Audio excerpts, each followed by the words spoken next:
తోటి అహంకార పూరితంగా రైతులతో చెలగాటమా రైతులతో చెలగాటమా CM down down CM down down CM down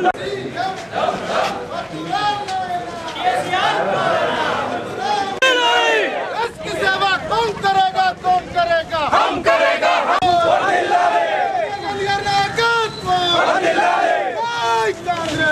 जय कांग्रेस जय जय कांग्रेस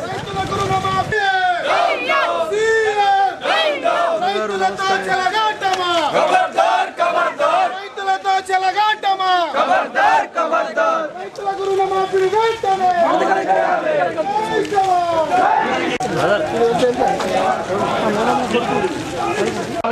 వారే గాని సకల జనుల సమ్మెతో పర్యవసానం ఏదైతుందో సోనియా గాంధీ గారు అంటే మొగోళ్ళతో పాపతులని కాదు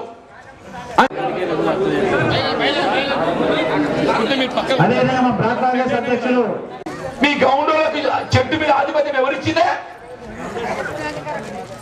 ఇవాళ ఏదైతుందో నేను మా మదియాస్ గారు చెప్తున్నాను మీకు అందుబాటులో సేవ చేయటం నా బాధ్యత అన్యాయం చెప్పంటున్నాను నిన్ను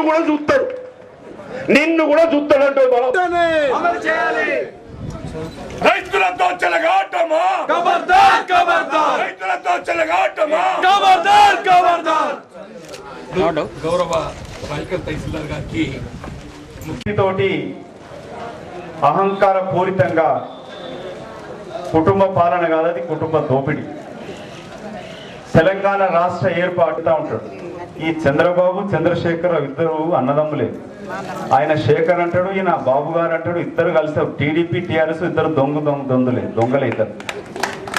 ఇద్దరు రైతు వ్యతిరేకులే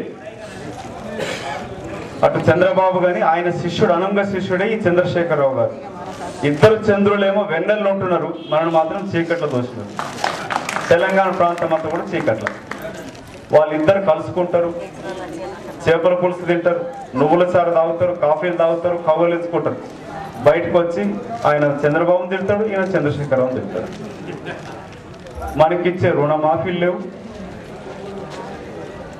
ఆడపడుచుల మీ కొరకు కాంగ్రెస్ హయాంలో జీవనన్న చెప్పినట్టుగా ఆ పావుల వడ్డు కూడా తీసేసి ప్రతి 3 నెలల కన్నా చెక్కులు పంచేది మీకు వచ్చి మీరు కట్టిన మిత్తి మీకు వాపసిస్తుంటే మీకు ఇవాళ వస్తుందా అది మీ బిడ్డల చదువుకు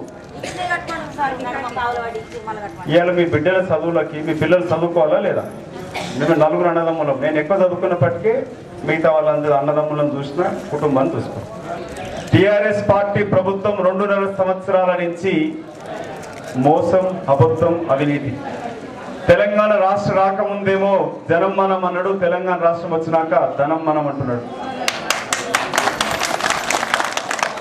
ఇంతమంది సోదరి చెప్పినది ఇప్పుడు నేను మొన్న పెద్దలు మా సుదర్శన్ రెడ్డి మాజీ మంత్రివర్యులు నేను చెరుకు రైతుల గురించి బోధన్ ప్రాంతంలో ఇక్కడ వాళ్ళు మెట్పల్లికి కూడా నాయకులు వచ్చినారు చెరుకు రైతులు చెరుకు ఫ్యాక్టరీ మెట్పల్లి జీవనన్న గారు నేను కూడా రైతుల గురించి గతంలో పోరాటం చేయడం జరిగినది ఈ చెరుకు ఫ్యాక్టరీ మూసేసినారు బోధన్లో మూసేసినారు మెదక్లో మూసేసినారు తెలంగాణకు సంబంధించిన చెరుకు ఫ్యాక్టరీ మూతపడ్డది ఆంధ్రలకు సంబంధించిన గాయత్రి షుగర్ ఫ్యాక్టరీ నడుస్తున్నది దీంట్లో కవితమ్మ గారి కమిషన్ ఎంత కవితమ్మ గారి కాంట్రాక్ట్లు ఎంత ఆమె జాగృతికి వచ్చే కమిషన్లు ఎంత అక్కడ ఆంధ్రకు సంబంధించిన షుగర్ ఫ్యాక్టరీ నుంచి ఏమో కమిషన్లు తింటది ఆ జాగృతికి ఏమో డొనేషన్లు తెచ్చుకుంటది తెలంగాణకు సంబంధించిన చెరుకు ఫ్యాక్టరీ మాత్రం మూతపడ్డది బకాయిలు కూడా లేవు గతంలో ఇక్కడ ఇంతకుముందు జీవన్ రెడ్డి గారు చెప్పినట్టు ఇక్కడ మామిడి తోట ఎక్కువ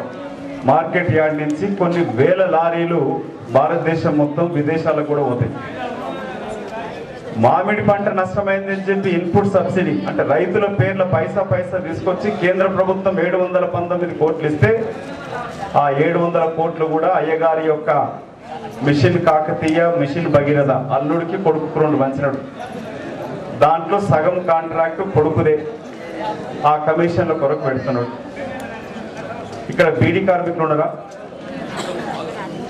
ఉన్నారు కదా ఎలక్షన్లప్పుడు కవిత ఏమన్నా తెచ్చిడా బీడీ కార్మికులకు ఆడపడుచులకు 1000 రూపాయలు అదనంగా ఇస్తా అన్నది.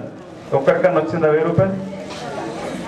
కానీ కవితమ్మ మాత్రం అపార్ట్మెంట్లో ఉంటుండే చెల్లె ఇప్పుడు 30 కోట్ల పెద్ద విల్లా కట్టుకున్నది హైదరాబాద్లో. తెలంగాణ వస్తే ఎన్కౌంటర్లు ఉన్నాయన్నాడు. తెలంగాణ వచ్చినాక 2 తెలంగాణ బిడ్డలు ఎన్కౌంటర్ చేసినాడు. అప్పుడు జీవనన్న నేనే ప్రశ్నించడం దాన్ని. ఈ రాయికల్ ప్రాంతం అంతా కూడా లేక జగిత్యాల ప్రాంతం తెలంగాణ ఉద్యమంలో తెలంగాణ జగిత్యాల డిక్లరేషన్ కింద ఈ జగిత్యాల యొక్క ప్రాంతం చరిత్రాత్మక ప్రాంతం తెలంగాణ రాష్ట్ర సాధనలో. కానీ తెలంగాణ రాష్ట్ర సాధన వచ్చినాక ఈ జగిత్యాల నుంచే ఈ ప్రారంభం మొదలవుతున్నది. ఈ రైతు గర్జన అనేది ఇక్కడ కేసీఆర్ యొక్క పతనానికి ఆరంభం అవుతున్నది. మూర్ఖుడు హరీష్ రావు అంటాడు ఇది కాంగ్రెస్ విధానం. ఎస్, కాంగ్రెస్ విధానం రైతుల కొరకి. కాంగ్రెస్ విధానం తెలంగాణ తెచ్చిచ్చింది. కాంగ్రెస్ విధానం పేద రైతులను ఆదుకున్నది. కాంగ్రెస్ విధానం రైతుల రుణమాఫీ ఒకే దఫాలా చేసినది. కాంగ్రెస్ విధానం మైనార్టీ భాయ్యంకు 4% రిజర్వేషన్ దియా. కాంగ్రెస్ విధానం పేద బడుగు బలైన వర్గాల కొరకు ఫీజు రియంబర్స్మెంట్ ద్వారా ఇవాళ వేలాది మంది అక్కజెల్ల తమ్ముళ్ళు కాలేజ్ డిగ్రీ చదువుకోగలిగినది. ఇది కాంగ్రెస్ విధానం. హరీష్ రావు నీకు దిమాగ్ ఉంటే ఆలోచించుకో. ఇలా కాంగ్రెస్ తెలంగాణ ఇచ్చే పట్టుకునే బిచ్చం పెట్టే పట్టుకుని మంత్రి అయినవు, లేకపోతే నీ గోషి ఊడిపోయేది ఎక్కడ తిరుగుతుంటివో. ఇదే రాజశేఖర్ బతుకున్నప్పుడు జీవనానికి తెలుసు. హరీష్ రావు వచ్చి బతిలాడుకున్నాడు కాంగ్రెస్ వస్తానికి. ఇవాళ కాంగ్రెస్ ఉండే పట్టుకుని ఇవాళ మంత్రి కాగలిగినావు. నీ మామ ముఖ్యమంత్రి అయినాడు, నీ బామ్మాడిది మంత్రి అయినాడు, నీ మరదలు ఎంపీ కాగలిగిందంటే అది కాంగ్రెస్ ఇచ్చిన భిక్షతో నాకు గుర్తుంచుకోండి. ఇవాళ కోదండరావును ప్రశ్నిస్తున్నాడు. జేఏసీ నాయకులు యువత ప్రశ్నించండి. పాత్రికేయ మిత్రులు కూడా నా విన్నపం. ఇది కాంగ్రెస్ యొక్క ప్రశ్న కాదు, కాంగ్రెస్ యొక్క బాధ్యత కాదు, ఇది మీ అందరి బాధ్యత. ఇవాళ తెలంగాణకై పోరాటం చేసిన కోదండరాం రైతులకు మల్లన్న సాగర్కి నది రైతుల సమస్యనే. అక్కడ రైతులకు ఇచ్చిన చెక్లు బౌన్స్ అయినాయి. మల్లన్న సాగర్ ఇచ్చిన రైతులకు ఇచ్చిన చెక్కులు 2031 కోట్ల రూపాయలు బౌన్స్ అయినాయి. ఇవాళ ఇది కేసీఆర్ యొక్క విధానం.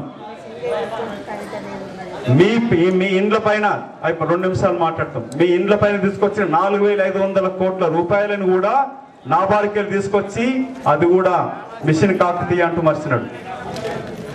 ఇవాళ నల్ల నీళ్ళు అని చెప్పి లేక కూతురు బంగ్లాలు కొనడానికో లేక కొడుకు విదేశాలు తిరగడానికో అల్లుడు ఆనందపడడానికో కాదు. ఇది మన మీద ఖర్చు పెట్టాలి. అంటే మన రుణమాఫీ చేయాలి. మీ ఆడపడుచులకు మహిళా సంఘాలకు ఉన్న మిత్తి మాఫీ కావాలి. బీడీ కార్మికులకు కాంగ్రెస్ ప్రభుత్వం తీసుకొచ్చింది 1000 రూపాయలు. అప్పుడు పార్లమెంట్ చట్టం తెచ్చింది మేము. కానీ కవితమ్మ వచ్చేమన్నది రాయికల్లో ఇక్కడ నిజాంలో ఇక్కడే మాట్లాడింది. జైత్యాలకి చెప్పింది ఆమె 1000 రూపాయలు అదనంగా పెన్షన్ మాఫీ ఇస్తామని చెప్పింది. 1000 రూపాయలు దేవుడెరుగు ఉన్న పెన్షన్ పీకినది. ఈ డబ్బులన్నీ కూడా మనవే. ఇవి మనకొచ్చే మన ఆస్తిని వాళ్ళు పంపకం చేయాలి తప్ప ప్రభుత్వం అయ్యే జాగీరు కాదు. ఇది కేసీఆర్ గారి యొక్క కల్వకుంట్ల చంద్రశేఖర్ యొక్క కుటుంబ ఆస్తి కాదు. ఇది